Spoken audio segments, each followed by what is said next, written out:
మన యొక్క ధ్యానార్థమై పరిశుద్ధ గ్రంథాన్ని తెరిచి లేవి కాండము 19వ అధ్యాయము 2వ వాక్యాన్ని చదువుకుందాం.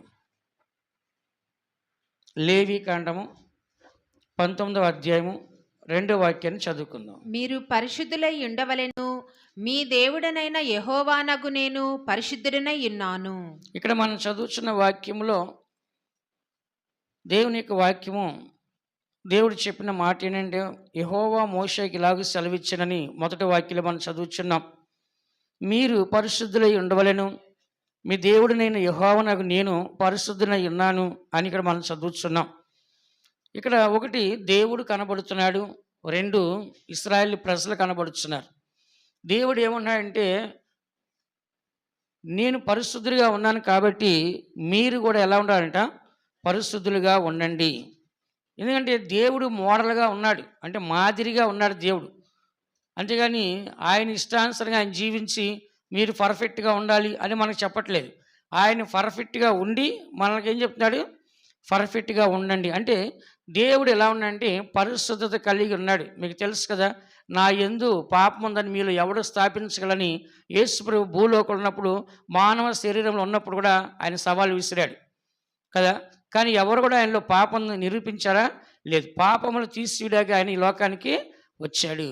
కాబట్టి యేసుప్రభుని మనం చూస్తాము, పరిశుద్ధుడిగా జన్మించాడు, కన్య గర్భంలో జన్మించాడు, పరిశుద్ధాత్మ ద్వారా జన్మించాడు. కాబట్టి ఆయన ఒక పరిశుద్ధులని సాతాను ఒప్పుకుంది, పేతురు ఒప్పుకున్నాడు కదా. కాబట్టి దేవదూతలు కూడా చెప్పారు పరిశుద్ధులని. అలాంటి యేసుప్రభు ఈ లోకానికి వచ్చి మనందరికి కూడా మార్గాన్ని చూపించక వచ్చాడు. ఎక్కడికి మార్గము? పరలోక మార్గము. ఏ మార్గం అంట? లోకములో అన్ని మార్గాలు కనిపెట్టారు, కానీ మనుషుడు పరలోక మార్గం కనిపెట్టాడా? బైబిల్ ఏమని రాస్తుంది, ఒకవేళ మానవుడు తడవలాడి దేవుని కనుగొన్నేమో అని దేవుడు ఏం చేస్తుండ, పొలిమేరలు ఏర్పరిచాయంట. ఒకవేళ అక్కడ కూడా వెళ్ళిపోతారేమో అని దేవుడు డైరెక్ట్గా అలా రాకూడదు, ఒక మంచి జీవితాన్ని చేసి పరలోకానికి అర్హత కలిగిన వాడే పరలోకానికి రావాలి, ఎవరు పడితే వాళ్ళు రాకూడదని దేవుడు ఏం చేస్తాడంటే కొంత బోర్డర్ వేశాడు. లేకపోతే ఏమో ఈ పాటికి ర్యాకెట్ వేసి వెళ్ళిపోయేవాళ్ళు అందరూ. డైరెక్ట్గా ఏం చేశాడంట, వెళ్ళిపోయేవాళ్ళు ఈ పాటికి అందరూ, ఒక్కరు ఉండేవాళ్ళు కాదు. కానీ దేవుడు ఏం చేస్తాడంటే, ఒకవేళ మనుషులు తడవలాడి దేవుణ్ణి కనుక్కుంటారేమో. ఆ మాట చదువుతారా? అపోస్తుల కార్యం 17వ అధ్యాయంలో ఉన్నది ఆ మాట. అపోస్తుల కార్యములు 17వ అధ్యాయంలో ఆ మాట ఒకసారి చదవండి. అపోస్తుల కార్యములు 17వ అధ్యాయము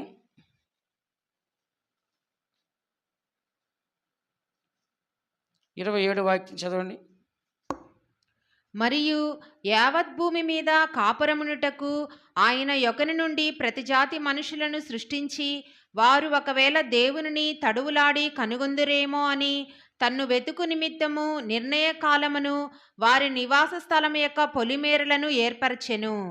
ఆయన మనలో ఎవనికిని దూరముగా ఉండువాడు కాడు. చూసారు, ఇక్కడ చదువుచున్నాము, యావత్ భూమి మీద కాపురం ఉంటకు ఆయన యొకని నుండి ప్రతి జాతి మనుషులను సృష్టించి, వారు ఒకవేళ దేవుని తడవలాడి కనుగొందురేమో అని తన్ను వెదుగు నిమిత్తము నిర్ణయ కాలమును వారి నివాస స్థలం యొక్క పొలిమేరలను ఏర్పరిచి. నిర్ణయ కాలం అంటే ఒక కాలం ఉంది, ఆ కాలాన్న పరలోకానికి వెళ్ళే సమయం వస్తుంది. అప్పుడు వరకు కూడా ఏం చేస్తున్న వాళ్ళకి బోర్డర్ ఏం చేస్తాడంట, నిర్ణయ కాలానికి ఏం చేస్తాడంట పొలిమేరలు ఏర్పరిచాడు. పొలిమేర ఏర్పరిచి అక్కడి నుంచి వారు దేవునికి వెళ్ళడానికి అవకాశము లేదు. వారు ఒకవేళ తడవలాడి కనుగొందురేమో, ఏమంట, తడవలాడి ఎలాగైనా సరే ఎక్కడున్నాడని చెప్పేసి కనుగొంటారేమో అని చెప్పేసి దేవుడు వాళ్ళకి నిర్ణయ కాలాన్ని వెతికే వారికి పొలిమేరలు ఏర్పరిచాడు. ఆయన మనలో ఎవరికి దూరంగా ఉండేవాడు కాదు. దేవుడు మనకు దూరంగా ఉండేవాడు కాదు. ఇప్పుడు ప్రతి ఒక్కరిలో ఆయన కనబడుతున్నాడు. ఎవరిలో చూస్తా అంటున్నాడు, మీకు అంతమంది చెప్పాను. దేవుడు మనలో ఎలా ఉన్నాడు, ఏమన్నాడు, సర్వ శరీరకు దేవుని అన్నాడు. అంటే ఏంటి, శరీరము కలిగిన ప్రతి శరీరంలో కూడా దేవుని ఆత్మ ఉంది. దేవుని ఆత్మలతో ఏ మానవుడు బ్రతకడు. వింటున్నారా? ప్రతి మానవుల్లో శ్వాస నిశ్వాసని జీవాన్ని ఊపిరిచ్చింది, ఆ ఆత్మనిచ్చింది దేవుడు. ఆ దేవుడు నిరంతరం మనలో నివాసం చేస్తున్నాడు. ఆ ఆత్మ భూమి మీద ఉన్నా మరణం లేదు, పరలోకానికి వెళ్ళినా మనకి మరణం లేదు, ఒకవేళ పాతాళానికి వెళ్ళినా అక్కడ మరణము లేదు. దేవుడు ఇచ్చిన ఆత్మ, ఆ ఊపిరి, ఆ జీవం అనేది మనకి ఇచ్చిన తర్వాత అది మరణం లేదు. కాబట్టి ప్రతి మనిషిలో కూడా దేవుడు ఉన్నాడా లేడా? దేవుడు లేకపోతే మనిషి లేడు. దేవుడు ఉన్నాడు కాబట్టి మనిషి ఇంకా ఉన్నాడు. విన్నారా? దేవుడు లేకపోతే కనుక మనిషి లేనట్టే. బైబిల్ ఏం రాస్తుంది? దేవుడు తన ఆత్మని తిరిగి తన యొద్దకు తీసుకున్నట్లయితే మనుషులు మరలా ధూళి అయిపోతారు, మళ్ళీ మట్టిలో కలిసిపోతారు అందరూ కూడా. కాబట్టి ఇక్కడ చదువుతున్న వాక్యంలో దేవుణ్ణి తడవలాడి కనుగొందరేమో అని దేవుడు ఏం చేస్తాడు? ఆ నిర్ణయ కాలాన్ని నియమించినాడు. అందుకని ఇక్కడ మనం చదువుతున్నాం, పరలోకానికి వెళ్ళాలి అంటే పరిశుద్ధులు కావాలి. ఎవరు కావాలట? పాతాళానికి వెళ్ళాలంటే ఎవరు కావాలి? పాపులు కావాలి. పాపుల్ని పాతాళం పట్టుకెళ్తుంది కానీ పరిశుద్ధుల్ని పట్టుకెళ్తుందా? మీరు చెప్పండి. పాతాళం వచ్చి ఒక పరిశుద్ధుడిని పాతాళానికి పట్టుకెళ్ళగలదా? తీసుకెళ్ళలేదు. పాపిని మాత్రం ఏం చేయాలి? పాతాళం పట్టుకొని వెళ్ళిపోద్దంట. దానికి అంత రైట్స్, అంత అధికారం ఉంది. ఎవరి మీద? పాపము చేస్తే వారి మీద పాతాళానికి అంత అధికారం ఉంది. మరి అదే సమయాన్ని పాపి పరలోకానికి వెళ్తాడా? వెళ్ళడు. పాపి పరలోకానికి వెళ్ళడం అవకాశమే లేదు. అందుకనే పరిశుద్ధుడేమో పరలోకానికి వెళ్తున్నాడు, పాపులేమో పాతాళానికి వెళ్తున్నాడు. కాబట్టి దేవుడు 2 స్థలాలు ఉంచాడు. 2 స్థలాల్లో మనం వెళ్ళాల్సిన స్థలం ఎక్కడికి? దేవుడు ఉండే స్థలము. ఎక్కడన్నా దేవుడు ఉండే స్థలం. పాతాళానికి వెళ్తే ఎవరు ఉంటారు? సాతానుది. సాతానికి వాని దూతలకి దేవుడు పాతాళాన్ని సిద్ధపరిచాడు. అది దేవుని పిల్లలకు కాదు. అది ఎవరికంటే అది సాతానికి వాని దూతలకి సిద్ధపరిచే స్థలమే పాతాళం. ఫస్ట్ దేవుడు మనిషి కొరకు పాతాళం చేయలేదండి. ఫస్ట్ దేవదూతలు పడిపోయినప్పుడు, దేవుని మాట విన్నప్పుడు, గర్వించినప్పుడు వాటి కోసం ఒక పాతాళం తయారు చేసి తీర్పు దినం కొరకు వాళ్ళు లోపల పెట్టేశాడు. కాబట్టి మనం పాతాళానికి వెళ్ళాలా, పరలోకానికి వెళ్ళాలా? చెప్పండి. పిల్లలు పెద్దలు అందరూ చెప్పండి. ఎక్కడికి వెళ్ళాలంట? పరలోకానికి వెళ్ళాలంటే దేవుడు ఏమన్నాడు? సమస్త ప్రవక్తల్లో మీరు పరిశుద్ధులుగా ఉండండి. మాటల్లో, చూపుల్లో, క్రియల్లో, ఆలోచనలో, నడవల్లో, ప్రవక్తల్లో, స్వభావంలో, ప్రతి ఒక్క శరీరంలో ఎలా ఉండాలంట? పరిశుద్ధంగా మనము ఉండాలి. కాబట్టి దేవుళ్ళలోకి వచ్చిన తర్వాత మనం ఏం చేస్తాం? పాపాలని నోరుతో ఒప్పుకొని క్షమాపణ అడుగుతున్నాం. ప్రతి ఒక్క పాపాన్ని మనం ఏం చేస్తాం? క్షమాపణ అడుగుతున్నాం. ఎలాగా? మరి ప్రతిదీ ఒప్పుకొని, ప్రభువా నేను తప్పు చేశాను, సైతాన్ని ప్రేరేపించింది, లేకపోతే మనుషులు ప్రేరేపించారు, లేక నా శరీరమే పోరాడి ప్రేరేపించింది, నేను పాపం చేశాను, క్షమించండి, తెలియక చేశాను అని అడుగుతున్నాం. రెండోది ఏం చేస్తాం? మన శరీరం అంతా పాపం చేసి అవయవాలన్నీ పాపంతో ఉన్నాయి కాబట్టి నీటి బాప్తిస్తం ద్వారా మన పాపాలన్నీ ఏం చేస్తాం? మనము కడిగేసి మన పాపాలన్నీ తీసివేసి నీతిమంతులుగా మనము మారుతున్నాం. ఆ తర్వాత ఏం చేస్తాం? పరిశుద్ధంగా జీవించడం కొరకు పరిశుద్ధాత్మ అభిషేకాన్ని మనం పొందుకుంటున్నాం. పరిశుద్ధాత్మ అభిషేకాన్ని మనం పొందుకొని పాపంగా ఆకర్షించబడకుండా, పాపం మనం ఈడ్చుకుని వెళ్ళిపోకుండా ఆ పరిశుద్ధాత్మలు కంట్రోల్ చేస్తుంది. ఆ పరిశుద్ధాత్మలో ఉండి ఏం చేస్తుందంట? పాపము చేయకుండా మనల్ని కాపాడుతుంది. పాపం చేయకుండా మనల్ని ఏం చేస్తుందంట? కండిషన్లో పెట్టి నువ్వు ఇలా చేయొద్దు, ఇది తప్పు అని చెప్పి ప్రతిదీ ఏం చేస్తుంది? పరిశుద్ధాత్మల్ని ప్రేరేపిస్తుంది. ఎవరు ప్రేరేపిస్తుంట? పరిశుద్ధాత్మల్ని ప్రేరేపిస్తుంది. కాబట్టి మన ఈ దినాల్లో పరలోక రాజ్యానికి వెళ్ళాలంటే ఒకటి క్రొత్తగా జన్మించాలి. అంటే ఏంటి? మారు మనస్సు పొందాలి. రెండోది నీటి మూలంగా జన్మించాలి, అనగా బాప్తీసాన్ని పొందాలి. మూడోది ఆత్మ మూలంగా జన్మించాలి, అంటే పరిశుద్ధాత్మిక అభిషేకాన్ని మనం పొందాలి. కానీ ఒక క్రొత్త జన్మ మనకు కావాలి. ఏ జన్మ అంట? చెప్పండి అందరూ. క్రొత్త జన్మ అంటే ఒకడు క్రొత్తగా జన్మిస్తేనే పరలోక రాజ్యంలో ప్రవేశిస్తాడు. కాబట్టి పరలోక రాజ్యంలో ప్రవేశించాలంటే, క్రొత్తగా జన్మించాలంటే మనం క్రొత్తగా ఏ విధంగా జన్మించాలి? మారు మనసు పొందండి. యేసు ప్రభువు ఏం చెప్పాడు? కాలం సంపూర్ణమైంది, దేవుని రాజ్యం సమీపించింది, మారు మనసు పొంది సువార్తనే నమ్మండి అని చెప్పాడు. కాబట్టి ఈ దినాల్లో మనం కూడా మొట్టమొదటి యొక్క స్టెప్ ఏంటంటే అనుభవం.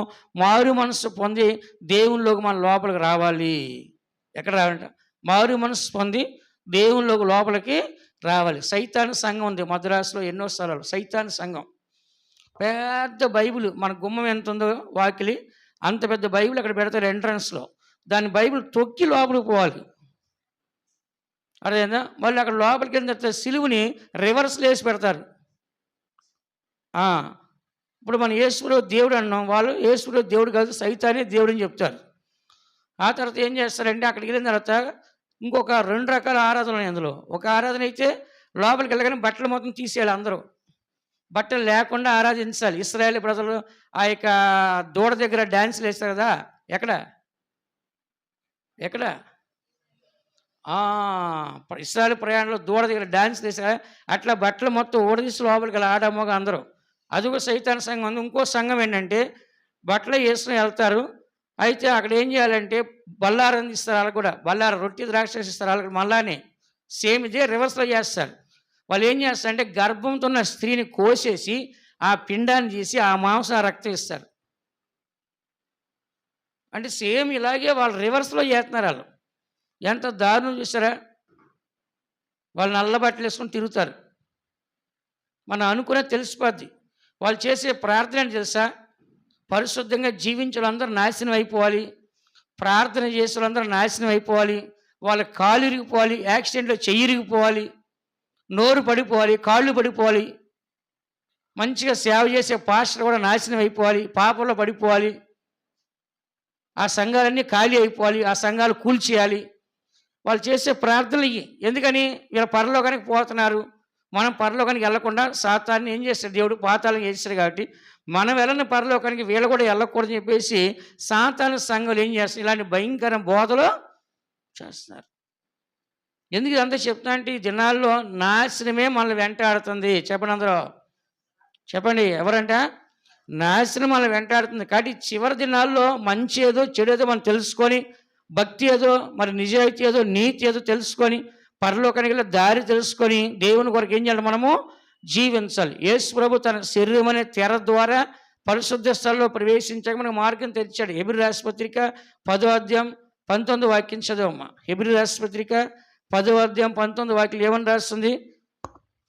నూతనమైనదియు జీవంగలదియు. సహోదరులారా, యేసు మన కొరకు ప్రతిష్ఠించిన మార్గమును అనగా నూతనమైనదియు జీవము గలదియు ఆయన శరీరమును తెర ద్వారా ఏర్పరచబడినదియునైన మార్గమున ఆయన రక్తము వలన పరిశుద్ధ స్థలమునందు ప్రవేశించుటకు మనకు ధైర్యము కలిగి ఉన్నది. ఇక్కడ చూసారా? సహోదరులారా, యేసు మన కొరకు ప్రతిష్ఠించిన మార్గమున తన జీవితాన్ని మన కొరకు ప్రతిష్ఠ చేసి ఆయన శరీరం అనే తెర ద్వారా దేవుని యొద్దకు మన కొరకు ఆ శరీరాన్ని చీల్చాడు.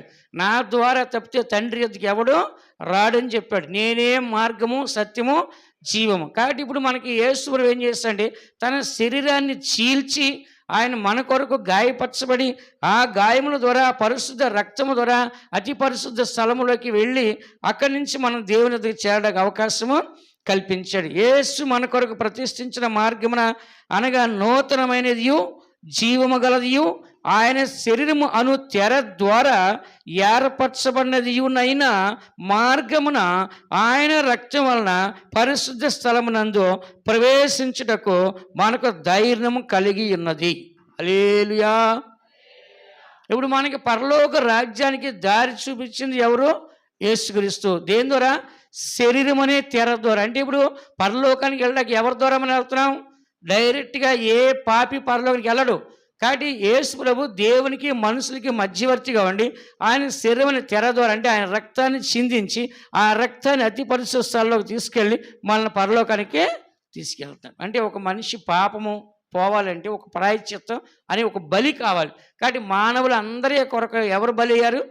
యేసుక్రీస్తు. 1 యోహాను 2వ అధ్యాయం 2వ వాక్యం ఏమని రాస్తుంది? సర్వలోక పాపానికి ప్రాయశ్చిత్త కలడానికి యేసుక్రీస్తు ఏం చేశాడంట? రక్తాన్ని చిందించాడు. చదవండి 1 యోహాను 2:2. ఆయనే మన పాపములకు శాంతికరమై ఉన్నాడు. మన పాపములకు మాత్రమే కాదు సర్వలోకమునకును శాంతికరమై ఉన్నాడు. అక్కడ అంకె ఉంది, కింద ఏమని రాస్తుంది? ప్రాయశ్చిత్తము. ఏమని రాస్తుందంట? ఆయనే మన పాపాలకు ప్రాయశ్చిత్తమై ఉన్నాడు. మన పాపములు మాత్రమే కాదు సర్వలోక పాపానికి. యోహాను గారు ఏం చెప్పాడు? ఇదిగో లోక పాపములు మోసుకొని పోవచ్చున దేవుని గొర్రెపిల్ల. కాబట్టి లోకంలో ఉన్న పాపాలన్నీ మోసుకొని వెళ్ళింది ఎవరండి? యేసుక్రీస్తు. సర్వలోక పాప పరిహారం తద్రక్తం పరమాత్ముడే పుణ్యదాన బలియాగం. కాబట్టి సర్వలోక పాపానికి పరమాత్ముడే పుణ్యయాగంగా సొంత రక్తాన్ని బలియాగంగా చేయాలి. ఆయనే ప్రభువైన యేసుక్రీస్తు. ఎందుకని? ఆయన పాపంతో జన్మించలేదు. కాబట్టి ఇక్కడ చదువుతున్న వాక్యంలో ప్రతి మనిషి కూడా ఆ పరలోక రాజ్యానికి వెళ్ళాలని ఈ యేసు ప్రభు మన కొరకు ఈ భూలోకానికి వచ్చాడు. అంతకుముందు భూమి మీద మీకు తెలుసు అందరూ సాధారణ బళ్ళు అర్పించేవారు. మేకలు ఎక్కి, ఎడ్లు ఎక్కి, కోళ్ళు, దూడలు బళ్ళు అర్పించారు. కానీ అందరూ పరలోకానికి వెళ్ళలేదు. కానీ యేసు ప్రభు ఏంటంటే అందరినీ పరలోకానికి తీసుకెళ్ళాలని చెప్పి ఆయన ఈ లోకానికి వచ్చి పాపుల కొరకే ఈ లోకాన్ని నేను వచ్చాను, నశించిపోతాను వ్యతిరక్షించి ఈ లోకానికి వచ్చాను, రోగుల కొరకే ఈ లోకానికి వచ్చానని చెప్పి యేసుప్రభు ఏం చేస్తాడంట, ప్రతి ఒక్క పాపిని ఏం చేస్తాడంట, రక్షించుకుంటూ వెళ్ళి ఉన్నాడు. కాబట్టి ఇక్కడ చదువుతున్న వాక్యంలో మన అందరం కూడా దేవునికి వాక్యం చెప్తుంది. లేవి 19:2 ఏమని చెప్తుంది చదివినాం కదా, మీరు పరిశుద్ధులుగా ఉండవలను, మీ దేవుడిని యెహోవానగు నేను పరిశుద్ధుడిని. కాబట్టి ఎందుకు పరిశుద్ధంగా ఉండమన్నా అంటే, దేవుడు పరిశుద్ధుడు కాబట్టి దేవుని ఎదుట ఉండేవాడు కూడా పరిశుద్ధుడిగా ఉంటేనే అక్కడ ఉండగలడు, లేకపోతే ఉండలేడు. ఫర్ ఎగ్జాంపుల్ బైబిల్లో దేవుడు పరిశుద్ధుడు పరిశుద్ధుడు పరిశుద్ధుడు అని దేవదూత గాన ప్రతిగానాలు చేస్తారు. అప్పుడు యెషయా స్వరాన్ని విన్నాడు. వినేసి అయ్యో అపవిత్రం పెదవుల వాడిని, అపవిత్రం పెదవుల గల జనుల మధ్య నివసించేవాడిని, దేవుణ్ణి నేను చూస్తాను, నేను చచ్చిపోతాను అన్నాడు. అంటే ఏంటి, ఒక పాపి దేవుని చూస్తే చనిపోతాడు. మనోహ అంటే ఎవరు, శాంసన్ యొక్క తండ్రి. ఆయన కూడా ఏమన్నాడు, దేవుని చూసా మనం చచ్చిపోతాం అన్నాడు. దేవుడు ఏమన్నాడు మోషేతో, ఏ నరుడు నన్ను చూసి బ్రతకడో చూస్తే గ్యారెంటీ సస్తా అని చెప్పాడు. అంటే దాని అర్థం ఏంటి, ఎవరు కూడా ఆయన చూడలేరు. కానీ యోహాను సువార్త 1వ అధ్యాయము 17 వాక్యం చూడండి, ఆయన్ని బయలుపరిచింది యేసుక్రీస్తు అని రాస్తుంది. యోహాను సువార్త 1:17. ధర్మశాస్త్రము మోషే ద్వారా అనుగ్రహింపబడెను, కృపయు సత్యమును 18. ఎవడును ఎప్పుడైనను దేవుని చూడలేదు, తండ్రి రొమ్మునున్న అద్వితీయ కుమారుడే ఆయనను బయలుపరచెను. ఎవడను ఎప్పుడునూ తండ్రిని చూడలేదు, ఎవడను ఎప్పుడునూ దేవుణ్ణి చూడలేదు, తండ్రి రొమ్మున ఆనుకొని ఉన్న అద్వితీయ కుమారుడు ఆయనను బయలుపరిచాడు. తోమ అడిగాడు, యేసుప్రభా నువ్వు ఎక్కడికో వెళ్ళిపోతానంటున్నావు, సరే వెళ్ళిపోయే ముందు మీ తండ్రి తండ్రి తండ్రిని మాకు చెప్పావు, మీ తండ్రిని ఒక్కసారి చూపిస్తే నాకు అంతే చాలన్నాడు తోమ. అప్పుడు యేసుప్రభు అన్నాడు, ఇంతకాలం నేను మీతో ఉన్నాను కదా, నన్ను చూస్తే నా తండ్రిని చూసినట్లే. సేమ్ డిటో ఇక్కడ రాస్తుంది కదా, ఎవడనూ ఎప్పుడు దేవుని చూడలేదు, తన కుమారుడు అది బయలుపరిచాడు. అంటే ఇక్కడ మనం చదువుతున్న వాక్యం అంటే, ఎవడైనా సరే దేవుని చూస్తే చచ్చిపోతాడనే ఒక సిద్ధాంతం ఉంది. ఏముందంట, మనుష్యుడు దేవుని చూస్తే చచ్చిపోతాడు అనే ఒక సిద్ధాంతము ఉంది. ఎందుకంటే ఆయన సమీపింపరాని తేజస్సు కలవాడు. ఒక సూర్యుడినే మనం చూడలేకపోతున్నాం, సూర్యుడి దగ్గరికి మనం వెళ్ళలేకపోతున్నాం. ఒక సాధారణమైన దేవుని యొక్క సృష్టిలో ఒక సూర్యుడినే మనం చూడలేకపోతే దాన్ని సృష్టించిన దేవుని మనం చూడగలమా చెప్పండి? కొన్ని లక్షల సంవత్సరాల క్రితము దేవుడు సూర్యుడిని, చంద్రుడిని, భూమిని తయారు చేసి ఒక బంగారాన్ని తిప్పేసి వదిలేశాడు, అంతే. ఆ భూమి తిరుగుతూనే ఉంది చక్కగా. చలికాలం వస్తుంది, ఎండాకాలం వస్తుంది, వర్షాకాలం వస్తుంది, సూర్యుడు ఉదయం వస్తున్నాడు, సాయంత్రం వెళ్ళిపోతున్నాడు, రాత్రి చంద్రుడు నక్షత్రం వస్తుంది, మళ్ళీ ఉదయం వెళ్ళిపోతున్నాయి. ఇట్లాగా నదులన్నీ కూడా ప్రవహిస్తున్నాయి, వర్షాలు వస్తున్నాయి, సముద్రపు అన్ని రకాలుగా సిస్టమేటిక్గా దాన్ని సృష్టించింది ఎవరో? దేవుడు. అన్నీ కరెక్ట్గా పనిచేస్తాయి కదా. ఇప్పుడు మనం చేసే వస్తువులు రిపేర్ అయిపోతాయి, కానీ రిపేర్ అవుతున్నాయా? లేదు. ప్రపంచం అంతా దేశాలన్నిట్లు కూడా సూర్యుడు కాంతినిస్తాడు, భూమి కూడా ఏం చేస్తాడ చక్కగానే. ఎందుకంటే ఇదంతా దేవుడు చేసిన పని. ఎవరు చేసిన పని అంట? దేవుడు చేసిన పని. అయితే ఇలాంటి ఒక వస్తువులనే మనం చూడలేకపోతే ఇక దేవుని మనం చూడగలమా చెప్పండి? మనం ఒక గ్రహం మీద ఉన్నాం, ఇంకా ఎన్నో గ్రహాలు ఉన్నాయి మనకి, ఉన్నారా? గ్రహాంతర వాసులు అన్నారు. ఇంకొక గ్రహాంతలు కూడా ఉన్నారంట, వాళ్ళ సెల్ ఫోన్ ఉందంటే వాళ్ళకి ర్యాకెట్లోనంట, ఫ్లైట్లోనే అన్నీ ఉన్నాయంట, వాళ్ళకు కూడా వాళ్ళ గ్రహంలో ఉన్నారంట. ఇట్లా ఎన్నో గ్రహాలు మనం ఒక గ్రహంలోనే కనబడుతున్నాం. ఈ భూగోళంలో మనం ఉన్నాం, కానీ ఒక గ్రహానికి మాత్రం పోయి శాటిలైట్లు పంపించి వస్తున్నారు, కానీ మొత్తం ఇంకా మిగతా తిరగాలంటే ఎవరి వల్ల కాదు. అది విశ్వం అంతా కూడా మనం చూడాలంటే అది మన వల్ల కాదు. ఎందుకు చెప్తున్నా అంటే, దేవుడు సృష్టించిన దాంట్లో ఈ భూమి ఆకాశమే ఇంత గొప్పగా మనకు ఉంటే అందులో మనం ఎలా ఉన్నాం? నలకల్లాగా ఉన్నాం. ఎలా ఉన్నంట చెప్పండి, ఎలా ఉన్నంట? అందుకే బైబిల్ చెప్తుంది, నరుణ్ణి జ్ఞాపకం చేస్తాడు, వాడు ఏ పాటి వాడు, ఆఫ్టర్ వాడు ఎంతటి వాడాడు నీ ముందు అంటున్నాడు. కానీ దేవుడు మనల్ని జ్ఞాపకం చేసుకున్నాడు, మహిమ ప్రభావాలతో మనల్ని అలంకరించాడు, అభిషేకంతో అలంకరించాడు, పోలికి స్వరూపాన్ని ఇచ్చాడు. కానీ దేవుడు మనల్ని ఎంతగానో ప్రేమిస్తాడు. ఎందుకంటే దేవుడు అనాది కాలే మన మీద జగత్పునాది వేయబడి ఉంది, ఆయనకు ఉద్దేశం ఉంది. కాబట్టి మనం ఎలాగైనా సరే పరలోకానికి వెళ్ళాలి, దేవునితో ఉండాలని దేవుని యొక్క ఉద్దేశము. అందుకే అంటున్నాడు, మీరు పరిశుద్ధులై ఉండవలెను, మీ దేవుడైన యెహోవానగు నేను పరిశుద్ధుడిని. ఎందుకంటే దేవుడికి కావాల్సింది పరిశుద్ధత. ఎందుకు పరిశుద్ధత కావాలంటే, దేవుడు పరిశుద్ధుడు కాబట్టి ఆయన నిలబడేవాడు ఎవరు కావాలంట? పరిశుద్ధుడైతే నిలబడతాడు, పాపి నిలబడలేడు. నిలబడుతుందా? పాపి ఎక్కడ నిలబడలేడు. దేవునికి రాకడ వచ్చినప్పుడు ఏంటి, నీతిమంతుడే నిలబడలేకపోతే పాపి భక్తిని ఎక్కడ నిలబడతాడు? దేవుని ముందు ఒక నీతిమంతుడు నిలబడలేనప్పుడు ఒక పాపి ఒక భక్తిహీనుడు ఎక్కడ నిలబడతానని రాస్తుంది దేవుని యొక్క వాక్యంలో. కానీ మొదటగా యేసుక్రీస్తు పాపుల కొరకు వచ్చాడు, రెండోదిగా పరిశుద్ధుల కొరకు రాబోతున్నాడు.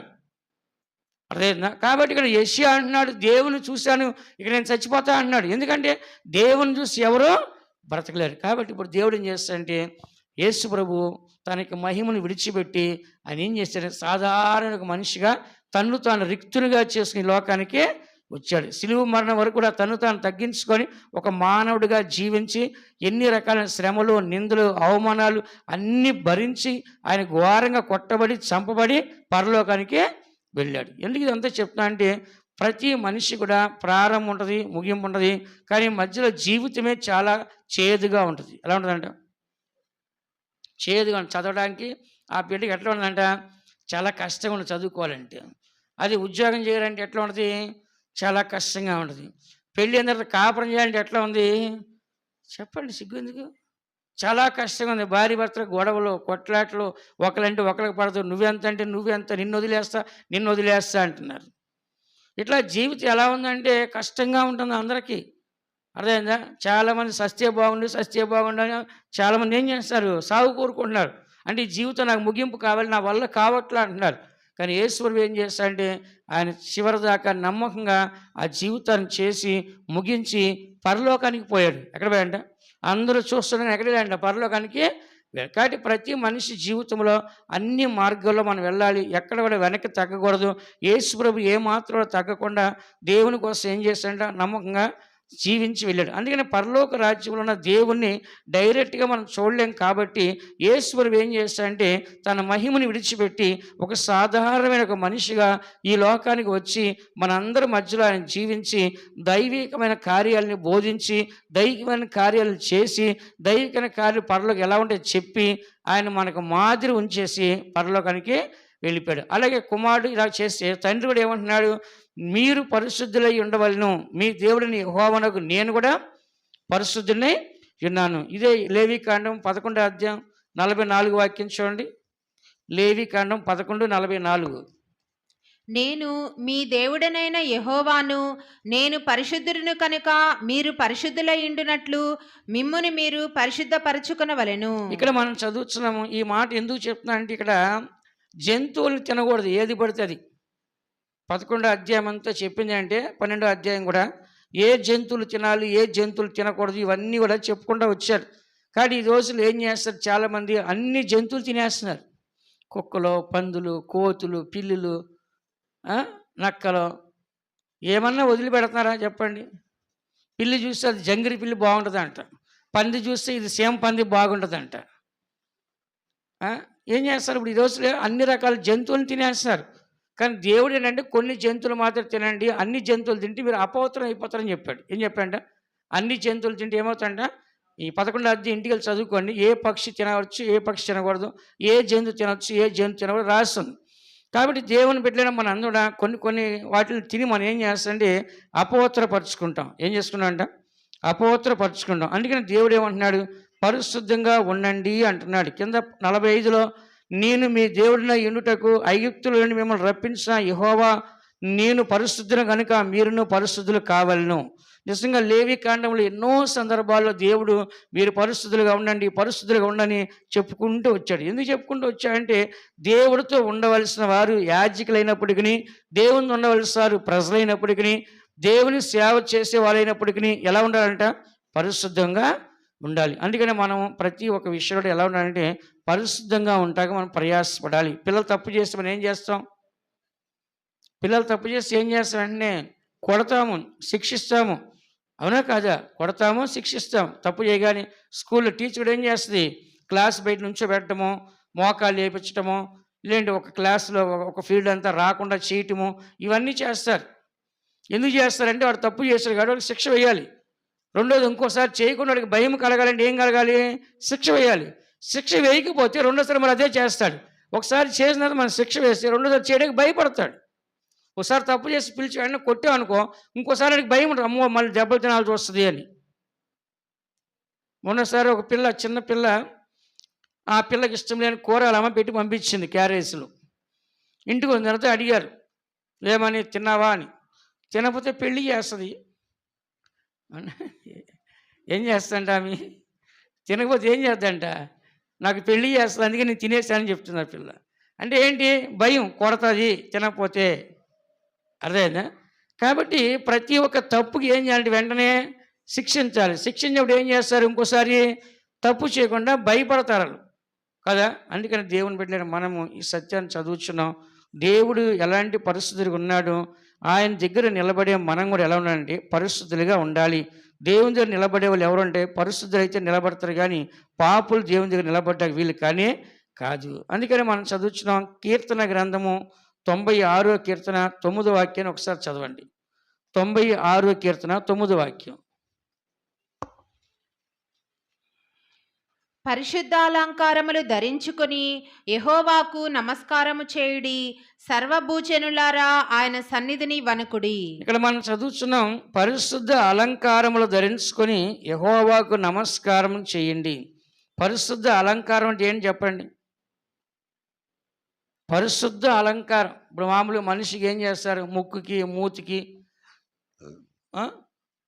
ఈ మధ్య మీరు చూస్తారా, పెదాలకు కూడా బంగారం పెట్టుకుంటున్నారు. పెదాలకు ఒక బంగారం, ముక్కుకు ఒక బంగారం, చెవులకి మగవాళ్ళు కూడా పెట్టుకుంటున్నారు. ఇప్పుడు ఇక్కడ బొడ్డు దగ్గర పెట్టుకుంటున్నారు.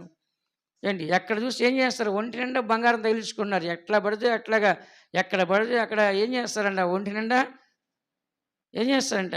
ఇతరు చిన్నప్పుడు గంగిరెద్ది కేసులు ఎన్నట్టుగా గంగిరెద్ది నిండా వేసి దాన్ని ఊరేగించుకుంటూ వస్తే ఇంటికాడ గంగిరెద్ది తీసుకున్నా అట్టగా వీళ్ళు గంగిరెద్దులా తయారవుతున్నారు. ఎక్కడ పడితే అక్కడ ఒంటి నిండా బంగారం పెట్టేసుకొని ఏం చేస్తారంటే వేలాడి తీసుకుంటా ఉంటున్నారు.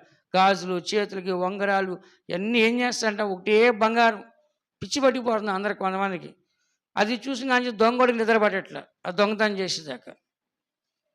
కాబట్టి ఈ అలంకారం కాదు దేవుడు చెప్పేది, పరిశుద్ధ అలంకారం. అంటే ఏంటి? మన మాటే ఒక పరిశుద్ధం. పరిశుద్ధమైన మాట్లాడితే అది ఒక పరిశుద్ధం. మన విశ్వాసమే ఒక పరిశుద్ధం. మన క్రియలే ఒక పరిశుద్ధం. మన ఆలోచనలు ఒక పరిశుద్ధం.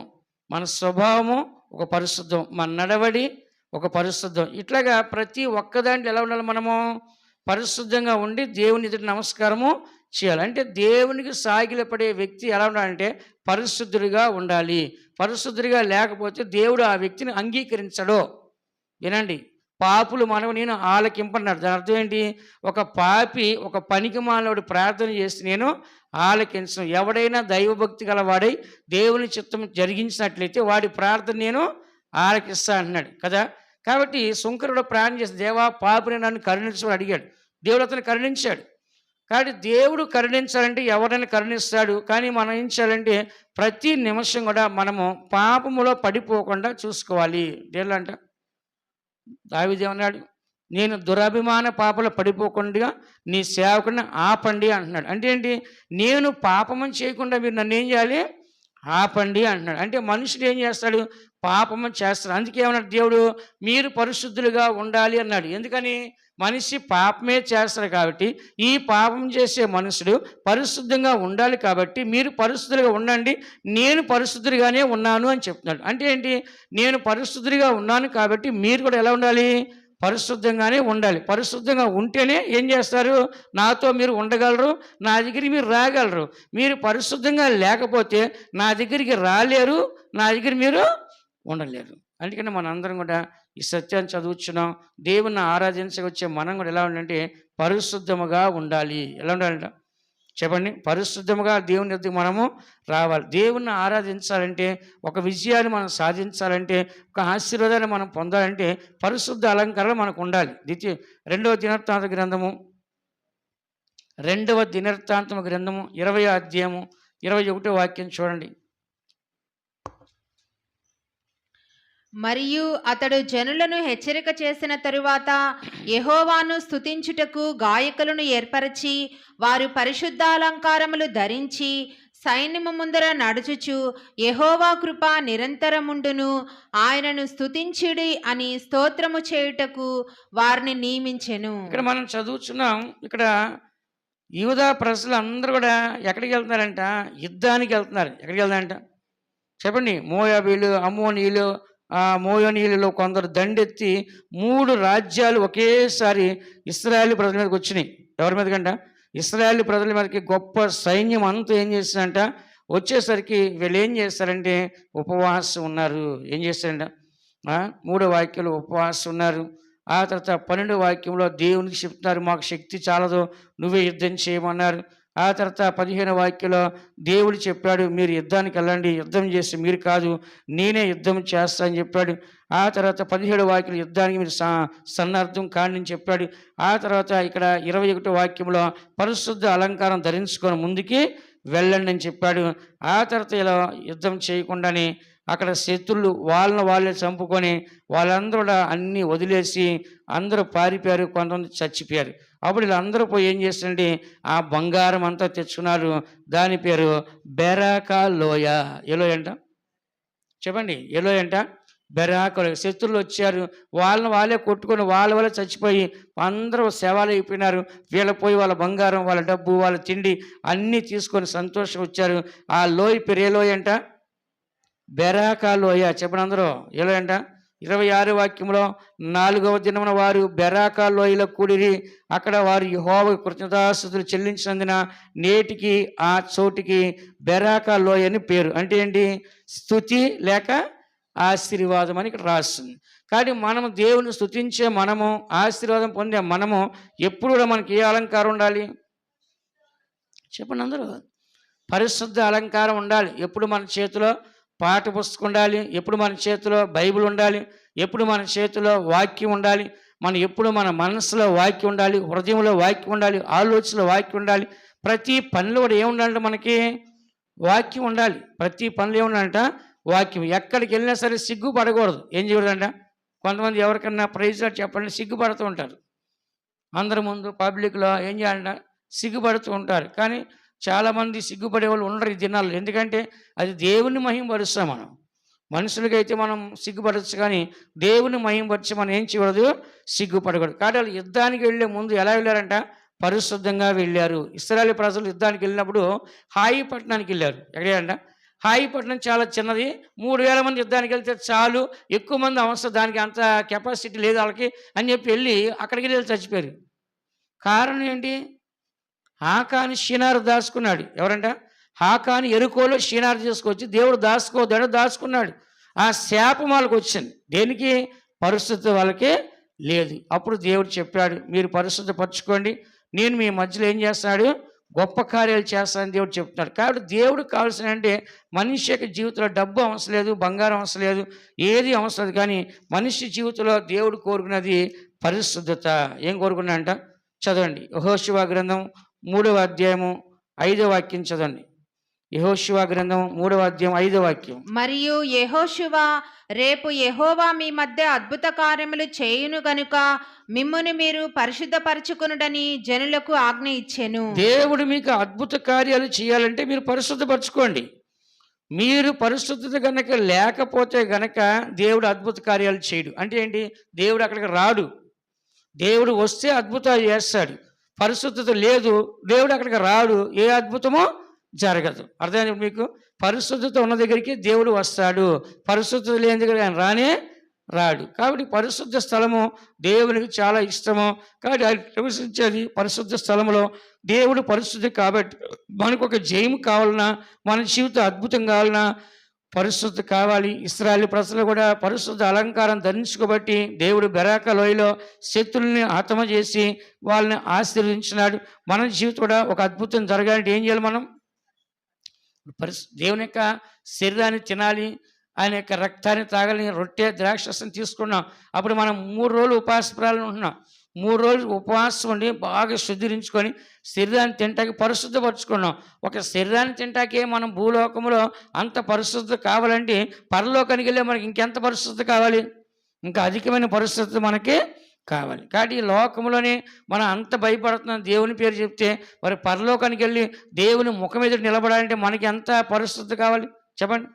చాలా పరిశుద్ధత మనకి కావాలి. కాబట్టి భూమి మీద జీవించినప్పుడే పాపం అంతా తొలగించుకొని పరిశుద్ధులని కంప్లీట్గా పరిపూర్ణంగా మనం ఏం చేయాలంటే మారిపోవాలి. పరలోకమందున మీ తండ్రి పరిపూర్ణుడు కనుక మీరు కూడా పరిపూర్ణులుగా ఉండెదరు. దేవుడు ఎంత పర్ఫెక్ట్గా ఉన్నాడో, పరిపూర్ణంగా ఉన్నాడో, ఏ లోపం లేకుండా, అలాగనే మనం కూడా అంత పరిపూర్ణంగా, అంత పర్ఫెక్ట్గా, ఏ లోపం లేకుండా ఉంటేనే పరలోకంలో దేవుని ఎదుట నిలబడగలుగుతాం. అలాంటి పరిపూర్ణత కనుక మనకి లేకపోతే కనుక దేవుని దగ్గర నిలబడ్డాక మనకు వల్ల కానే కాదు. అందుకని ప్రతి ఒక్క దేవుని బిడ్డ గుర్తించాల్సిందంటే, దేవుడు మనల్ని ఎలాగైనా సరే పరిశుద్ధపరచాలని దేవుడు మనల్ని పిలిచాడు. మొట్టమొదటిగా యేసు రక్తంతో మనల్ని పరిశుద్ధపరుస్తాడు. ఏంటంటే చెప్పండి, యేసు రక్తంతో మనం కడిగి ఏం చేస్తాడంట? పరిశుద్ధపరుస్తున్నాడు. రెండో దేంతో? పరిశుద్ధ ఆత్మతో. దేంతోనంట? పరిశుద్ధాత్మ ఏం చేస్తా మనల్ని పరిశుద్ధపరుస్తున్నాడు. మూడో దేంతో పరుస్తున్నాడు? దేవుని యొక్క వాక్యముతో. దేంతంట? దేవుని యొక్క వాక్యంతో ఏం చేస్తా మనల్ని పరిశుద్ధపరుస్తున్నాడు. కాబట్టి ఈ విధంగా దేవుడు మనల్ని పరిశుద్ధపరిచి పరలోకానికి ఏం చేస్తాడు? తీసుకొని వెళ్తాడు. అందుకని ప్రతి ఒక్క మనిషి జీవితంలో పరిశుద్ధులు అనే ఒక పేరు మనం సంపాదించుకోవాలంటే ఊరికినే అది రాదు, జీవిస్తేనే వస్తుంది. ఎలా వస్తుందంట? ఊరికినే పరిశుద్ధులని రాదు, లేక నీతిమంతులని రాదు, మంచివాడిని రాదు, యథార్థవంతులని రాదు. ఎందుకు వస్తుందంటే అలాంటి జీవితం ఉంటేనే ఆ మనిషికే వస్తుంది. కాబట్టి మనం కూడా అలాంటి జీవితం చేసేటప్పుడు అలాంటి బిరుదు మనకే వస్తుంది. కాబట్టి బైబిల్ ఏం చెప్తుంది? నీతిమంతులకు ఒక స్థలం ఉంది, పరిశుద్ధులకి ఇంకొక స్థలం ఉంది, యథార్థవంతులకి ఇంకొక స్థలం ఉంది. పరలోకంలో అందరికి ఒక స్థలం ఉండదు, ఒక్కొక్కరు ఒక స్థలం ఉంటుంది. ఎందుకంటే వాళ్ళ క్రియలను బట్టి ఇస్తాడు, వారి క్రియలు బట్టి వారికి ప్రతిఫలము ఇస్తాడు. కాబట్టి వాళ్ళకి జీవితం ఎంత ఉన్నతంగా చేస్తే అంత ఉన్నతమైన స్థలం దొరికిద్ది. ఎంత పరిశుద్ధతలో పరిపూర్ణంగా ఉంటే వాళ్ళు దేవుని దగ్గరగా ఉంటారు. అదే తక్కువగా ఉంటే ఇంకొంచెం దూరం, ఇంకా తక్కువ ఇంకొంచెం దూరం, ఇంకా తక్కువ ఇంకొంచెము దూరం. బైబిల్ ఏం చెప్పాడు యేసు ప్రభువు? పరలోకంలో ఎవడైతే అతి అల్పుడై ఉన్నాడో వాడికంటే అల్పుడు యోహాను అని చెప్పాడు, బాప్తీసు యోహాను. అంటే అక్కడ వ్యత్యాసం ఉందా లేదా? వ్యత్యాసం కనపడుతుంది కదా. కాబట్టి ప్రతి దేవుని బిడ్డ కూడా ఈరోజు గుర్తించాలని చర్చికి వస్తున్నాము, ప్రార్థన చేస్తాము, వాక్యం చదువుతున్నాము, వింటున్నాము, వెళ్ళిపోతున్నాము, మళ్ళీ మన ఇష్టానుసారం మనం జీవిస్తే కాదు. ప్రతిరోజు కూడా కొంచెం కొంచెం ముందుకు జరగాలి. ఏం చేయాలి చెప్పండి? గెలవాలంటే అష్టాచెమ్మ అయినా చదరంగం అయినా ఏం చేయాలంట చెప్పండి?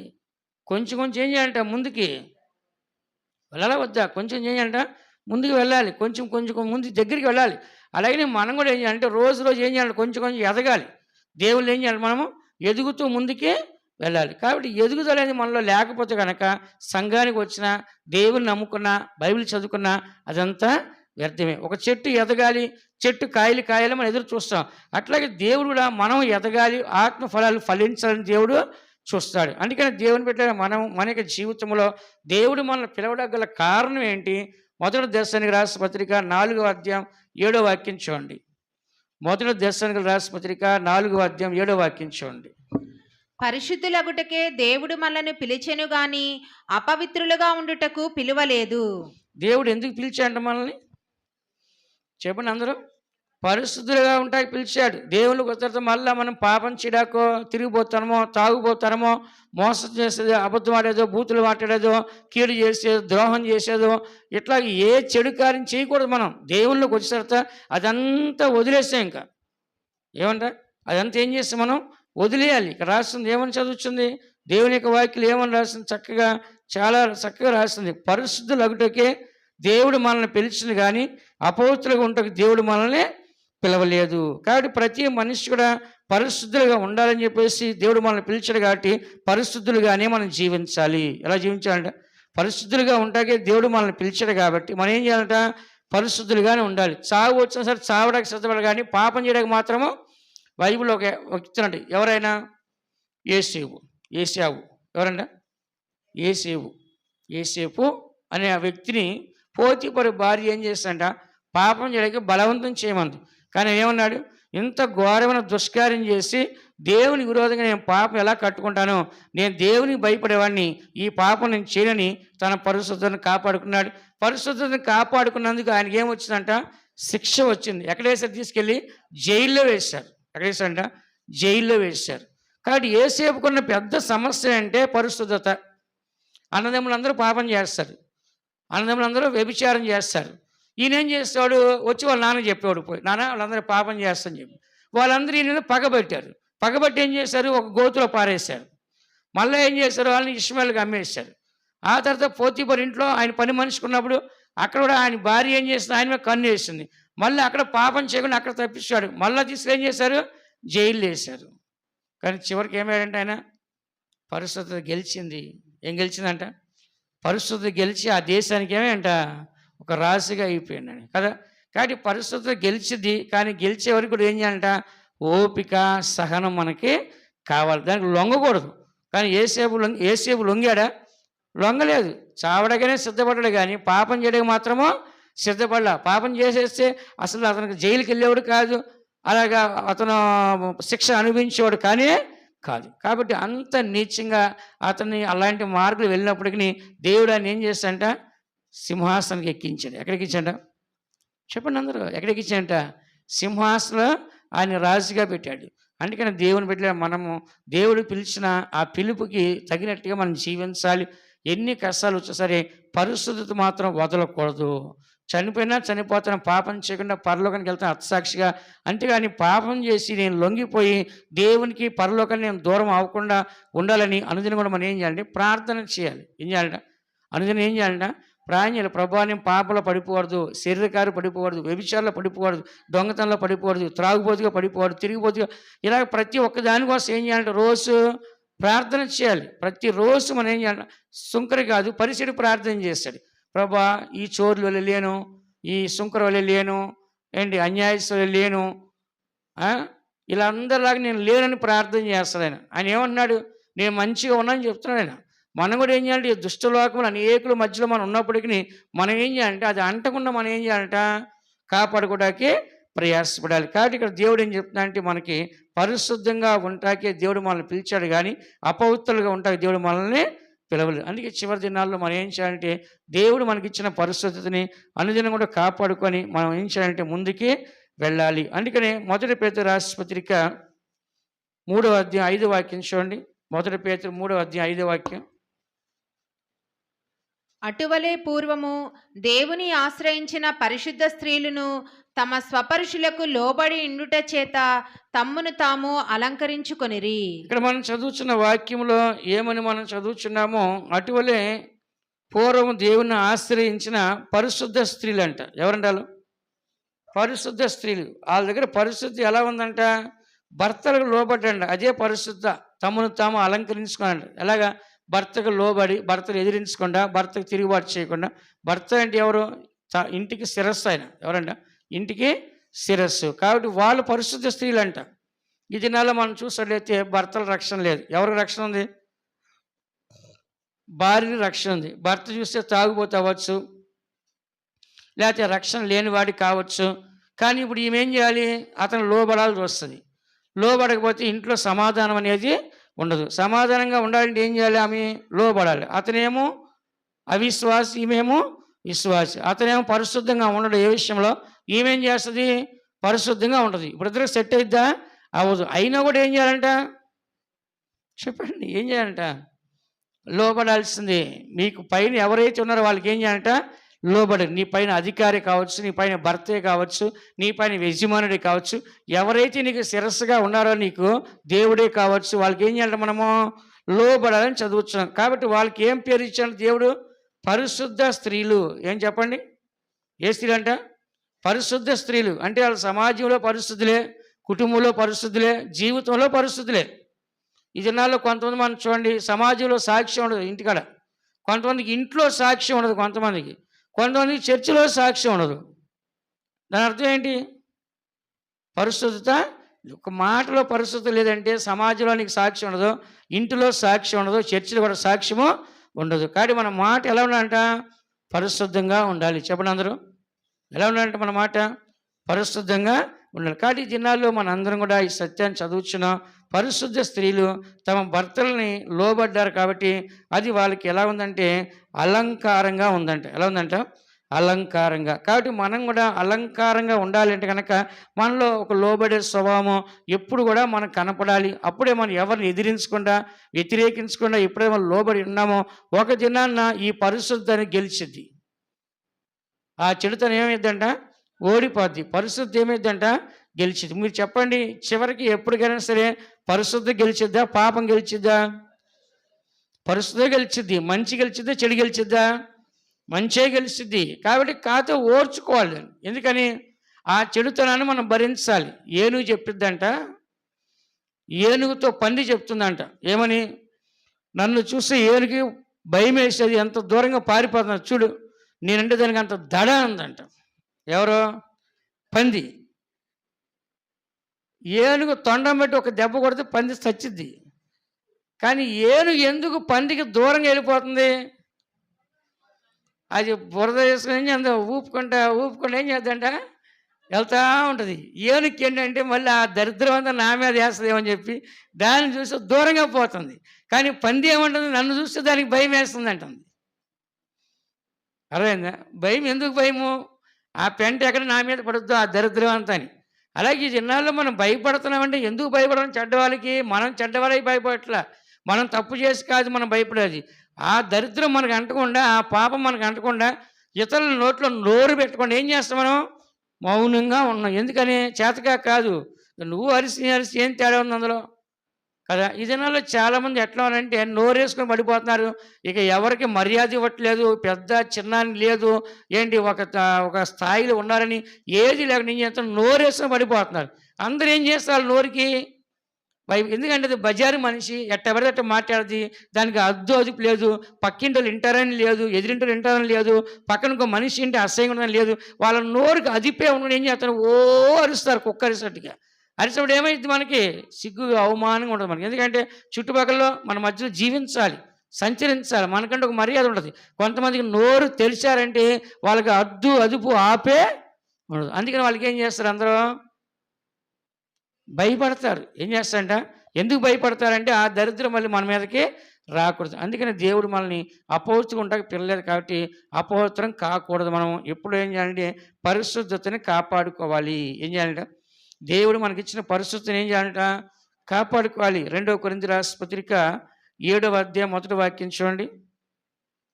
2 కొరింథీ రాసిన పత్రిక 7వ అధ్యాయం 1వ వాక్యం. ప్రియులారా, మనకు ఈ వాగ్దానములు ఉన్నవి కనుక దేవుని భయముతో పరిశుద్ధతను సంపూర్తి చేసుకొనుచు శరీరమునకును ఆత్మకును కలిగిన సమస్త కల్మషము నుండి మనలను పవిత్రులనుగా చేసుకుందాము. ఇక్కడ మనం చదువుచున్నాము, దేవుని భయముతో పరిశుద్ధతను సంపూర్తి చేసుకొనుచు. ఇక్కడ వినండి చక్కగా. మనం పరిశుద్ధతని కంప్లీట్ చేయాలంటే మనకి ఏముండాలంట? భయం ఉండాలి. ఇప్పుడు ఒక ఎగ్జాంపుల్గా ఎగ్జామ్ రాసి పాస్ అవ్వాలంటే మనందరికీ ఏముండాలి? చదివే పిల్లలకి భయం ఉండాలి. భయంతో బాగా చదవాలి. భయంతో ఎగ్జామ్ రాయాలి. కొంతమంది ఏం చేస్తారు? ఎగ్జామ్ వచ్చేవారు కూడా ఇష్టానుసరంగా భయంలాంటి జీవిస్తారు. ఆ టైంలో ఏం చేస్తారు? టెన్షన్ పడతారు, వెళ్ళి రాస్తారు, పాస్ అవ్వరు. కారణం ఏంటంటే ఫస్ట్ నుంచి ఆ భయం వాళ్ళకే లేదు. అందుకని మనం కూడా ఈ పరిశుద్ధతని కంప్లీట్ చేయాలి అంటే, ఈ పరిశుద్ధతని ముగించాలి అంటే, ఈ పరిశుద్ధతలో మనం పాస్ అవ్వాలంటే మనకి ఏముండాలి? భయము ఉండాలి. ఎవరి భయం అంట? దేవుని భయము. చెప్పండి. ఒక తప్పు చేయాలంటే మన తల్లిదండ్రులు చూస్తే మనం భయపడతాం. కానీ తల్లిదండ్రులు లేనప్పుడు తప్పు చేయాలంటే భయం ఉండదు. కానీ ఎవరి భయం మనకు ఉండాలి? దేవుడి భయం ఉన్నట్లయితే మనం ఎక్కడా తప్పు చేయలేం. ఇంట్లో ఉన్నా, స్కూల్లో ఉన్నా, కాలేజ్ ఉన్నా, ఉద్యోగస్తుల్లో, వ్యాపారస్తుల్లో, ఏ దేశంలో ఏ రాష్ట్రంలో సరే పరిశుద్ధంగా ఉండాలి అంటే కనుక దేవుని భయం మనకు కావాలి. విన్నారా? దేవుని భయం మనకుంటే తప్పు అనేది మనము చెయ్యం. ఈ దినాల్లో చూడండి, తల్లిదండ్రులు ఉంటే పిల్లలందరూ చిన్న పిల్లలు, యవ్వన పిల్లలు భయంగా ఉంటున్నారు. తల్లిదండ్రులు ఏదైనా ఊరు వెళ్తే ఏం చేస్తారు? వాళ్ళ ఫ్రెండ్స్ని వీళ్ళ ఫ్రెండ్స్ పిలుచుకొని ఇష్టం వచ్చేట్లుగా అనేక కార్యాలు చేసి అనేక జీవితాలు నాశనం అయిపోతుంది. కారణం ఏంటంటే తల్లిదండ్రులు లేనప్పుడు భయం ఉండట్లేదు వాళ్ళకి. కానీ ఆ భయం కాదు మనకు ఉండాల్సిన దేవుని భయము. చెప్పండి అందరూ. మన జీవితంలో ఉండాల్సిన అంటే దేవుని భయం ఎప్పుడైతే మనకు ఉంటుందో అప్పుడు ఎటువంటి పాపం మనం చేయడానికి అవకాశమో ఉండదు. సాతానుడు మనల్ని ప్రేరేపించాలంటే ఏమైద్దంటే సాతానుడు భయపడద్దంట. ఎందుకంటే ఆ వ్యక్తి తప్పు చేసేవాడు కాదు, తప్పు చేయడు. కాబట్టి అలాంటి వ్యక్తిని మనం ఏమి చేయలేము. మనం ఏమి చేస్తాడో అతను భయపడే వ్యక్తి కాదు. కాబట్టి అతన్ని మనం ఏం చేయలేము, భయపెట్టలేమని చెప్పేసి అందరూ మనకేం చేస్తారు? దూరం అవుతారు. అందుకని దేవుని బిడ్డలైన మనము ప్రతి ఒక్క విషయంలో కూడా మనుషులకు కాదు మనం భయపడాల్సింది, దేవునికి భయపడాలి. చెప్పండి అందరూ. ఎవరికి భయపడాలంట? దేవునికి. ఎప్పుడైతే మనం భయపడుచున్నామో అప్పుడు ఏ పాపమో మన జీవితంలో కనపడదు. దేవునికి భయపడి మనం బ్రతకాలి. చదవండి, ఆదికాండం 42వ అధ్యాయం 18వ వాక్యం. ఆదికాండం 42:18. మూడవ దినమున ఏసేబు వారిని చూచి, నేను దేవునికి భయపడువాడను, మీరు బ్రతుకున్నట్లు దీని చేయుడి. యేసేపు అలా అన్నదమ్ములతో చెప్తున్నాడు, నేను దేవునికి భయపడేవాడిని. కానీ వీళ్ళ అన్నదమ్ముల దేవునికి భయపడతారా? దేవునికి భయపడరు. అన్నదమ్ములు ఎప్పుడు పాపం చేసేవాళ్ళు, వాళ్ళు చెడ్డవాళ్ళు. వాళ్ళ చెడ్డ సమాచారం ఈ యేసేపు ఏం చేసి వాళ్ళ నాన్నకి చెప్పేవాడు వెళ్ళి.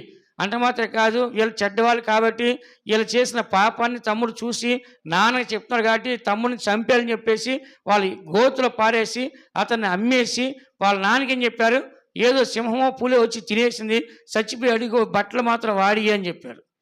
కానీ వాళ్ళు తప్పు వీళ్ళకి భయపడలే. కానీ యేసేపు ఏం చేస్తాడు, ఎక్కడ ఉన్నా భయపడుతున్నాడు. ఇక్కడ ఏమన్నా అన్నదమ్ములతో సొంత అన్నదమ్ములు చెప్తాను, నేను దేవునికి భయపడేవాడిని. కాబట్టి మనకు కూడా ఒక ధైర్యంగా చెప్పాలంటే ఒక మంచి క్వాలిటీ మనలో ఉండాలి. ఏ క్వాలిటీ అది? దేవునికి భయపడే క్వాలిటీ మనకు ఉండాలి.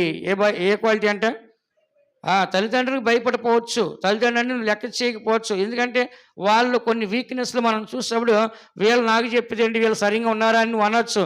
కానీ దేవుళ్ళు అలాంటి తప్పు లేదు. దేవుడికి ఎప్పుడు మనం ఏం చేయాలంట, భయపడాలి. అబ్రహాంతో ఏమన్నాడు దేవుడు, నాకు బలివు నీ కుమారుడు అన్నాడు. అబ్రహాం కత్తి పైకి ఎత్తగానే ఆగు ఆగు అని చెప్పి, దీన్ని బట్టి నువ్వు నాకు భయపడతావు, నాకు బాగా తెలుస్తుంది, నా మాట నువ్వు లోబడుతున్నావు, ఆ బిడ్డను ఏం చేయొద్దు అన్నాడు. కారణం అంటే దేవుడికి మనం భయపడేవారిగా ఉండాలి. చెప్పండి అందరూ. ఎవరికి భయపడాలంట? పాపము చేయడానికి కూడా భయపడాలి మనం. దేనికంట? ఒకటి దేవుడికి భయపడాలి, రెండోది పాపము చేయటం కూడా ఏం చేయాలంట, భయపడాలి. దేవుడు చూస్తున్నాడు. ఎవరు చూస్తాడంట? చెప్పండి అందరూ. ఎవరు చూస్తాడంట? దేవుడు చూస్తని చెప్పి ఎవరికి భయపడాలి? మనము దేవునికి భయపడాలి. మనుషులకు భయపడాల్సిన అవసరం మనకే లేదు. అందుకే చదివాం కదా 2 కొరింథీ 7లో, దేవుని భయముతో పరిశుద్ధతను సంపూర్తి చేసుకొనొచ్చు. అంటే పరిశుద్ధతని ముగించాలి, కంప్లీట్ చేయాలంటే ఎవరి భయం మనకు కావాలి? దేవుని భయం. ఇప్పుడు స్కూల్కి వెళ్తే చదవాలి, పాస్ అవ్వాలంటే ఎవరి భయం ఉండాలి మనకి? స్కూల్లో టీచర్ భయం ఉండాలి. ఇంటికాడ కూడా మనము ఎవరి భయం ఉండాలి మనకి? తల్లిదండ్రుల భయం ఉండాలి. అలాగే మందిరానికి వచ్చేవాడు ఎవరు భయం ఉండాలి? దేవుని భయం ఉండాలి. విన్నారా? చాలామంది ఏమంటారంటే, మా చర్చిలో పాస్టర్ తిడతాడు, లేట్కి వెళ్తే అడుగుతాడు, అనౌన్స్మెంట్ చేస్తా. ఎవరు భయపడతారు? నాకెందుకు భయపడాలి? నేను చెప్తా డైరెక్ట్ మీకు, నాకు భయపడొద్దు. బైబిల్ ఏం చెప్తుంది, నీవు నీ దేవుని మందిరానికి పోయినప్పుడు నీ ప్రవక్తను జాగ్రత్త. నువ్వు దేవునికి భయపడు, దేవుని మందిరం జాగ్రత్త. దేవుడు అక్కడ అనాలోచనగా నువ్వు వెళ్ళొద్దు. దేవుడు ఆకాశంగా నువ్వు భూమి మీద ఉన్నావు, నువ్వు జాగ్రత్తగా ఉండాలని రాస్తుంది కదా. నాకు భయపడాల్సిన అవసరం లేదు, ప్రేమగా నేను చెప్తాను. కాబట్టి ప్రతి ఒక్కడు ఎవరికి భయపడి మందిరానికి రావాలి? చెప్పండి అందరూ. దేవునికి భయపడి రావాలా, నాకు భయపడి రావాలా? దేవునికి భయపడాలి. కొంతమంది బ్రదర్ తిడతాడేమో, లేట్ అయింది, ఏమన్నా అంటాడేమో, లేట్ అయింది అని చెప్పి నన్ను బ్లేమ్ చేస్తుంటారు. చేసేదేమో తప్పు, వాళ్ళు బ్లేమ్ చేసి ఎవరిని? చెప్పండి. తిడతాడు. నేను బూతులు తిడతానా? తిడతాడు. నేను ఎందుకు తిడతాను? టయానికి రండి అమ్మ, పాటలు అయిపోయినాయి, మీరు వచ్చేసరికి సాక్ష్యాలు అయిపోయినాయి, అభిషేకం అయిపోయింది, మీరు వచ్చేసరికి సగం ఆరాధన అయిపోయింది, తొందరగా రండి అమ్మ అంటాం. అంటే అది అంతకుమించి ఏం చేస్తాం మనం? అంతకుమించి ఎవరిని అనం. మీ యొక్క మంచి కోరి మేము సేవ చేస్తాం, మీరు బాగుండాలి మేము సేవ చేస్తాం. కాబట్టి ఇక్కడ మనం చదువుతున్నాం, దేవుని భయముతో పరిశుద్ధతను సంపూర్తి చేసుకొనొచ్చు, శరీరమునకును ఆత్మకును కలిగిన సమస్త కల్మషం నుండి మనలను పవిత్రులుగా చేసుకొందుము. హల్లెలూయా. కాబట్టి మనము ఎవరో మనల్ని పరిశుద్ధపరుస్తారని మనం ఆలోచన చేయొద్దండి. దేవుడు మనల్ని పరిశుద్ధపరచాలంటే మనము దేవునికి భయపడాలి. చెప్పండి. ఎవరికి భయపడాలంట? దేవునికి మనం ఏం చేయాలంట? భయపడాలి. పేతురు గారికి యేసుప్రభు చెప్పాడు, నీ కాళ్ళు కడగాలి, నేను పరిశుద్ధ బల్లారం తీసుకోవాలంటే పవిత్రగా ఉండాలి అని చెప్పాడు. ఆయన చెప్పాడు, అయ్యా నాకు తల నుంచి కడిగేయండి అయ్యా అన్నాడు. అంటే ఒక మనిషి పరిశుద్ధుడిగా మార్చబడాలంటే ఎవరి వలన పరిశుద్ధుడిగా మార్చబడుతున్నాడు? దేవుని వల్ల మాత్రమే. చెప్పండి అందరూ. మీలో అందరూ పవిత్రులు కారు అన్నాడు. అంటే ఎవరు ఉన్నాడు? కూడా ఇస్కరియోతు యూదా ఉన్నాడు. అతనికి ఏం పట్టిందంట? సైతాను పట్టింది. చెప్పండి అందరూ. ఎవరు దూరి అంటే ఇస్కరియోతు యూదాలో సైతాను దూరి ఎవరికి పెట్టాడు ఆయన ఫిట్టింగ్? యేసు ప్రభుని అమ్మేడానికి పెట్టాడు బేరం. ఎవరినంట? యేసు ప్రభుని అమ్మడానికి ఏం చేస్తాడంటే ఇస్కరియోతు యూదా బేరం పెట్టేశాడు. ఇప్పుడు యేసు ప్రభుకి ఆ విషయం తెలిసింది. యేసు ప్రభు ఇస్కరియోతు యూదాని ఏమని అన్నాడా? నువ్వు చేయాల్సిన త్వరగా చెయ్యన్నాడు. ఎందుకని? నువ్వు చేసేది పాపము, పాపంలో జీతం మరణము, త్వరగా నీ సావు నువ్వు తెచ్చుకున్నా చెయ్యరా అన్నాడు. వెళ్ళాడు, అప్పగించాడు, వాడు ఊరేసుకొని చచ్చాడు. ఇప్పుడు ఎవరు ఓడిపోయారు, ఎవరు గెలిచారు? పరిశుద్ధ గెలిచింది, పాపమే ఓడిపోయింది. విన్నారా? కాబట్టి పాపం బలంగా కనబడుద్ది. ఆ పాపము యేసుప్రభుని అప్పగించేశాడు సావడానికి. కానీ యేసుప్రభు 3 రోజులు లేచాడు. కానీ ఇస్కరియోతు యూదా లేదు, ఉరి వేసుకొని చచ్చిపోయాడు. అపోస్తులోంచి ఆ స్థానం పోయింది. పరలోక స్థానం కూడా కేవలం 30 వెండి నాణ్యాలకి. ఎన్నాయంట? 30 వెండి నాణ్యాలకి అపోస్తత్వాన్ని పోగొట్టినాడు, పరలోకాన్ని పోగొట్టినాడు. అతను ఎక్కడ పోయంట? నరకానికి, పాతాళానికే పోయినాడు. ఎందుకు చెప్తున్నాడు ఇదంతా కూడా? తప్పు చేసే వాళ్ళని చూసి భయపడద్దు, జాగ్రత్త పడితే చాలు. మనము వాళ్ళ పాపం వాళ్ళని పట్టుకుంటుంది, వాళ్ళ పాపాలను నాశనం చేస్తాయి. అలాగే మనం కీడు చేసే వాళ్ళు విరోధంగా ఎంతమంది లేచినా సరే వాళ్ళకు లొంగి మన పరిస్థితులు మాత్రం మనం ఏం చేయదు, పోగొట్టుకోకుండా మనము కాపాడుకోవాలి. అందరు కంట్లు మూసుకోండి, మిగతా విషయాలు వచ్చేవారు నేర్చుకుందాం. దేవుని బిడ్డ, మనకి దేవుడు కోరుకునే జీవితం ఏంటంటే పరిశుద్ధ జీవితము. ఆయనకు పరిశుద్ధుడిగా ఉన్నాడు కాబట్టి మనం కూడా పరిశుద్ధులు ఉండాలి. ఆయన పరిశుద్ధ దేవుడు కాబట్టి పరిశుద్ధ అలంకారంతో దేవుని ఆరాధించాలి. ఆయన పరిశుద్ధుడు కాబట్టి పరిశుద్ధ స్త్రీలు ఎలాగో దేవుని ఆరాధించడం మనం చూస్తున్నాం. అలాగనే మనం పరిశుద్ధ ఒకటి దేవుడు మనల్ని పిలిచాడు. అలాగనే మనం చదువుచున్న పరిశుద్ధతని దేవుని భయంతో సంపూర్తి చేసుకోవాలి. పరిశుద్ధత లేకుండా ఎవడో ప్రభుని చూడడు. ప్రభుని చూడాలంటే పరిశుద్ధి మనకు ఉండాలి. పరిశుద్ధి లేకుండా ప్రభుని చూడడం, పరలోకాన్ని మనం వెళ్ళలేం. కాబట్టి అనుదినం కూడా మన మాటల్లో, మన క్రియల్లో, మన చూపుల్లో, మన ప్రవక్తల్లో, మన నడవల్లో, సమస్తలో మనం పరిశుద్ధి ఉండాలి. మాట్లాడే ప్రతి 10 మందిలో మనం పరిశుద్ధంగా మనం మాట్లాడాలి. మన కుటుంబంలో పరిశుద్ధంగా మాట్లాడాలి, సంఘంలో పరిశుద్ధంగా మాట్లాడాలి. మన చూపులు, మన క్రియలు, మన ఆలోచన అన్నీ పరిశుద్ధంగా ఉండాలి. సాతానికి లొంగిపోకూడదు, మనుషులు లొంగిపోకుండా పరిశుద్ధత మనం కాపాడుకోవాలి. యేసు పరిశుద్ధతని ఎలాగో కాపాడుకున్నాడు, అలాగనే మనం కూడా పరిశుద్ధతని కాపాడుకున్నట్లయితే కనుక నిత్యముగా ఏ పాపములు లేనప్పుడు ఆయన శరీరం అనే తెర ద్వారా మనం పరలోకానికి, ఆయన యొక్క పరిశుద్ధ స్థలంలోకి మనం వెళ్ళి దేవునితో మనం ఉండగలం. కాబట్టి దేవునికి మనుషుల మధ్యలో యేసుక్రీస్తు ఒక పరిశుద్ధుడిగా మనకి లోకానికి వచ్చి ఆయన పాపాలకి ప్రాయశ్చిత్తాన్ని చేసి మన అందరి కొరకు ఆయన యొక్క పరలోక మార్గాన్ని మనకు చూపించున్నాడు. అంత మాత్రమే కాదు, ఎవ్వరూ దేవుని చూడలేరు. కానీ యేసుక్రీస్తు ద్వారా మనం దేవుని చూసే ఒక భాగ్యాన్ని మనకి ఇచ్చినాడు. ఇప్పుడు యేసుక్రీస్తు మధ్యవర్తికోండి, యేసుక్రీస్తు మన పక్ష విజ్ఞాపన చేసి ఆయన మన కొరకు నిలబడి ఆయన మనల్ని పరలోకాన్ని తీసుకెళ్ళి దేవుని నిలబెట్టబోచున్నాడు. అందుకే మనం మారు మనసు, పాప క్షమాపణ, నీటి బాప్తిస్మం, పరిశుద్ధ అభిషేకం ఉన్నట్లయితే ఈ లోకమంతా అంతమయ్యే దినమో, ప్రభు యొక్క రాకడ వచ్చే దినమో, లేదా మనకి మరణం వచ్చిన దినమో, పరలోక రాజ్యానికి వెళ్ళి పాతానికి, అగ్ని ఉన్న నరకానికి వెళ్లకుండా దేవుని తుంటకు దేవుడు మనకు సహాయించిన గాక, దేవుడు మనల్ని ఆశ్రయించిన గాక. ఆమేన్.